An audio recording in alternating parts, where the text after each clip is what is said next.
share first the good news.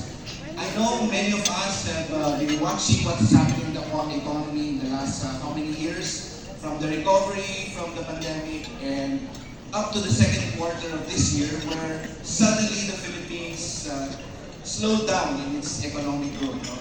Everyone was expecting we were growing, and suddenly it was slowing down. But suffice it to say that even with that slowdown, the Philippines remained the second fastest economy in the region. Right? So that's something to be thankful to God for, because every country has slowed down, but we are still slowing down, but faster than the rest. And second, I think the most important thing that people don't notice is that despite high prices all around us, this period of the Philippine economy is where we have the most number of jobs. It is 5 million more than the pre-pandemic levels.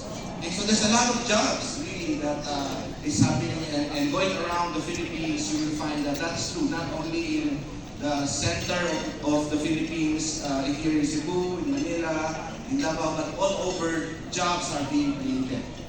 But we start to see some challenge in this because, like Mark had said earlier, there are some things that we as Christians don't look at in the big picture. So we're seeing now the big picture. This is the big picture. Despite the very good data that we have seen just right now, over the past 2 years, we have been slowly slipping downward against or compared to our neighbor in the ASEAN. Right? We used to be number one in the 1940s, 50s, 60s. Now we are overtaken again by Vietnam in terms of wealth as a nation. So this is to us economists, this is an alarming data, but it's not necessarily a sad data to be worried about, but it's alarming because even as we are growing, we are not growing as fast compared with our neighbors. And because of this, I'd like to point out 6 areas of issues that I think is very important for us to talk about this morning too. First is that, why is this happening? Because number one, there is geographical imbalance of growth. Second, there is low productivity of jobs, meaning even if there's a lot of jobs, the people earn very low. Right? Third is that this is worsened by poverty, malnutrition, education, health, which I will talk about in more detail later.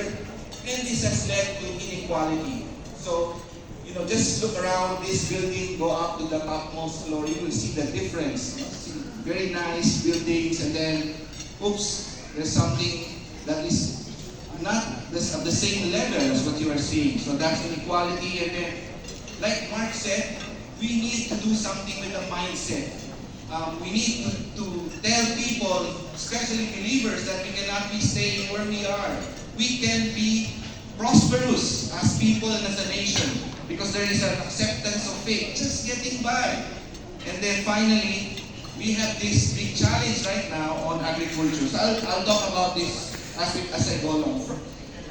Let me share with you the center of gravity where growth is coming from.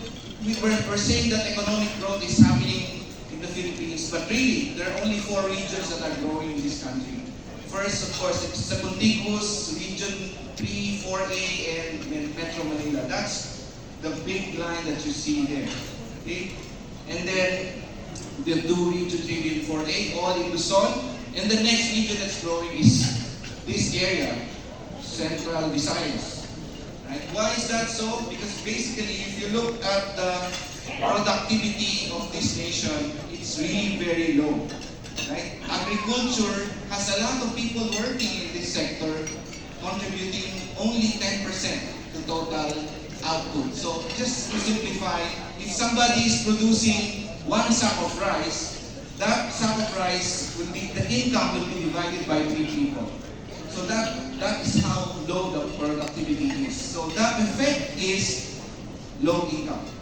Okay? That's the reason why we still have poverty despite the growth. And if you look at the Central Visayas region, where we are right now, it's the same story. In fact, in Central Visayas, the biggest employer also is agriculture. But you don't see it here in Metro Cebu. is really that story. So even if people have jobs, they don't have enough income. Do you agree? That's the reality that we are all facing as a nation.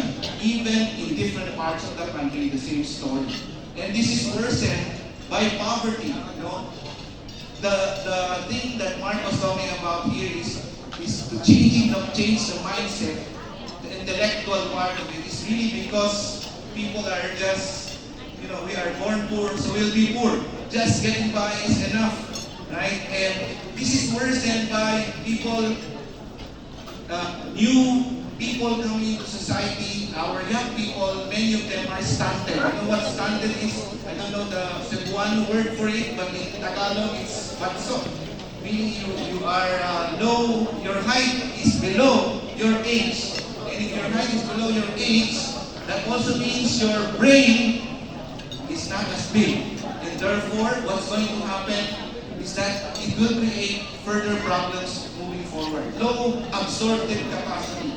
Kaya marami po mahina ng mga estudyante. Kasi stunted po sila. And this is something that is irreversible, by the way. If by 5 years old, a person is stunted, it cannot be reversed anymore. So we have to catch it from the time people are born.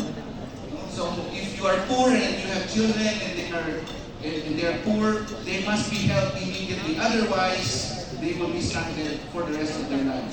And friends, 30%, no? 30% of our population or working age are stunted. That's really, I'm showing you data comparing it with other countries. That's not necessarily that we are the only ones, but it's also that we are slow in bringing it down. Look at our neighbor. They also have very high stunting before, but they have been able to bring it down. Also, we have a crisis in education. A crisis in education. I think you all know that. We have one of the we are in the last scoring of different countries around the world. The Philippines ranks lowest in reading and second lowest in math and science. No? Dito lang natin natalo yung Dominican Republic. Hindi natalo sa FIBA, di ba? Okay, so we did not win, but at least we won. You beat them in reading and in science and math. Right? So that tells you that if a society is poor in science and math and reading, then moving forward, you have a challenge because of their capacity to learn. And also, I cannot put the data here anymore. Our teachers, especially here, I work a lot in different provinces for research. I found out that if somebody is going to college and cannot pass certain exams, the parents or the community will tell that kid just become a teacher. Well, that's something that you bring down the dream of the person. So, and that's the reason why only 30% of those who take the teacher's board pass, because not all of them would like to become a teacher or are not capacitated to become one. Totoo, di ba? Tuod yun, ha? Totoo, di ba? Ito pa, I mean, in the Manila session, I share this. I think I'll share this with you. This is data. Oops, can you read it back? This is data about health. I was here in Cebu 2019. I was moving around the country trying to find out how many health workers we still have. Because there was a worry that there is not enough health workers.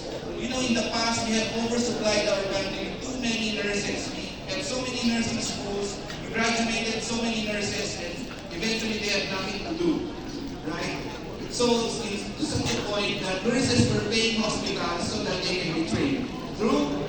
That's the reality, right? Again, we closed the nursing schools and we now wanted those nurses to start working, but they don't have jobs yet. So many of them became workers in the business process outsourcing, which pays them 3-4 times better, so they don't want to become nurses anymore. Right? And now, after the pandemic, the reality stopped. This is where we are right now. We lack about there's about 20,000 vacancies in public-private hospitals. I think one of the hospitals here which I interviewed told me in 2019 they have closed 2 floors, not because they don't have enough people who are sick that needs to be taken care of, but because there is not enough nurses to take care of them. Right? So this is a real crisis that we're facing, not enough nurses, because many of them will opt to go abroad or to work in business process outsourcing where they're paid 2-3 times more.